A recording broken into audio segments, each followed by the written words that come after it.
Hi everybody, welcome back. Tony again here with Shinsho Yoga. And for today's video, I would like to go over a posture called puppy pose, but a modified version of puppy to really act as a shoulder opener. Now puppy posture, puppy pose, is often more of a resting pose, similar to child's pose, but where child's pose is going to focus on the sacrum and opening up the back and the hips. Puppy pose is going to focus more on the upper body, the shoulders primarily, but also a bit into the arms. Now, if we use our blocks in the process of this, we can make this posture, which is generally a little bit more of a resting posture, more of an active shoulder opener. I often do this in my classes when I want to work on shoulders with my students, because shoulders are a big challenge in our world today, especially if you're in America and you have your office job. I explain this in my classes a lot. A sedentary lifestyle, a seated lifestyle, is very difficult on the body. And it's not sitting once, but you spend 15, 20 years in an office and your body adapts to that seated position. The shoulders close down, the hips close down, and there's no office worker, including myself, because I was in corporate America for 15 years sitting behind a desk, that doesn't have shoulder issues. And in Chinese medicine, these areas are called the qua, right? You have the hip qua and the shoulder qua. And they are the largest energy gates in the body for the qi. In Chinese called qi, Japanese ki, Sanskrit prana. That's the energy that flows throughout the body, right? These are the largest gates. When the muscles tense up and everything shortens up in here, they close down, right? And that is a detriment to your health. Okay, so this posture, don't take this the wrong way in the video. I'm not just saying this isn't one of those videos where you go, just do this posture every day for 5 minutes and your shoulders will open. That's a bunch of garbage anytime somebody tells you that. You need to have a full class of multiple postures, balancing and counterbalancing. But this is something you can add to your practice. If you're a teacher, this is something you can add for your students to be able to help open their shoulders. If you practice at home and do your own yoga at home, something you can add as a shoulder opener. So this is primarily going to get to the front of the shoulders, though, not so much into the back, right? So without further ado, let's just go over puppy pose to begin with. So puppy pose, without our blocks, is going to start from our all fours position, right?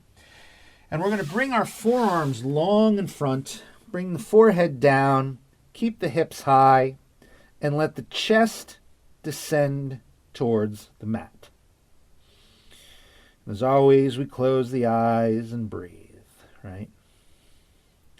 Now, if you have tight shoulders, you'll probably feel this.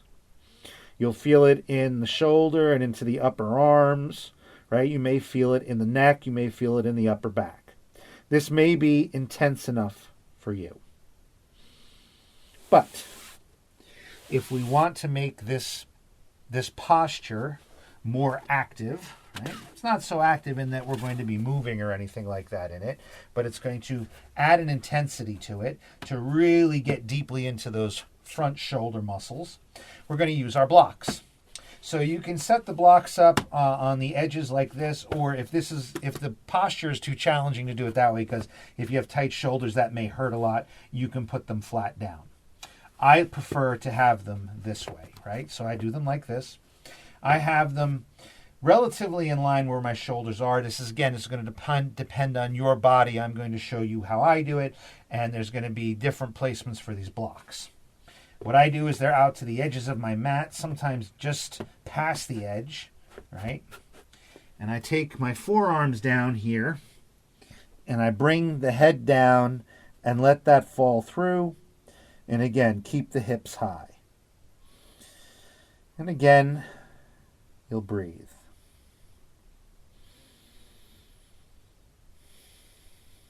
Now, when I have my students come out of this posture, I just have them bring their arms down off the blocks and come to a standard puppy posture. And then generally I'll counter with a child's pose, but with the arms swept along the side. Now, placement of the blocks is going to be dependent on your body. Some people place them long in front like this, and they bring their arms down here and they go like this. This does not work for me. I don't suggest this for most people because I'm literally hanging here. I'm hanging. The elbow joints are holding me up. The bicep is holding me up. You don't want any of that. What you want to have happen is you want your shoulders to drop down through the center, right? You want them to be able to start to stretch here, right, in a more of an active way than just laying flat down. So I always bring them off to the sides here. But you're really going to have to be dependent on your body. Some people like to come into this posture and bring their palms together and come this way with it. You can do that also. I find that difficult to try to maintain, so I just rest them here like this and bring the head down. And you want that to come in between the blocks. And I feel this right in the front of my shoulders. And you can just stay there and breathe. And again, to come out of it, I would not launch out of this. I would come into a traditional puppy, stay here for a few breaths, and then sit back for child's pose and breathe.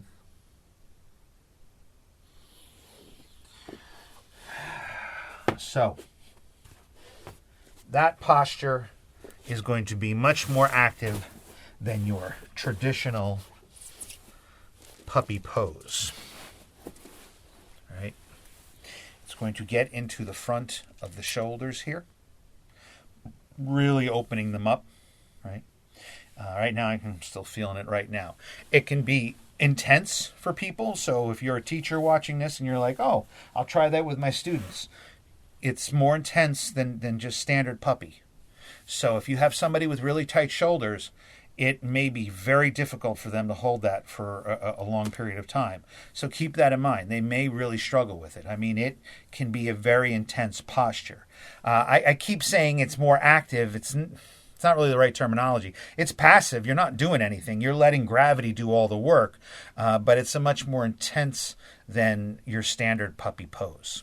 Right? So whereas your standard puppy can be used as an alternative resting pose to child's pose sometimes, you're not going to do that with this. This is going to be too intense for that to happen. So be mindful with it if you're doing it. Make sure that you are relatively comfortable on those blocks, right? That you're not, the arms aren't hanging, that you're not fighting it, that you can just let the shoulders drop through.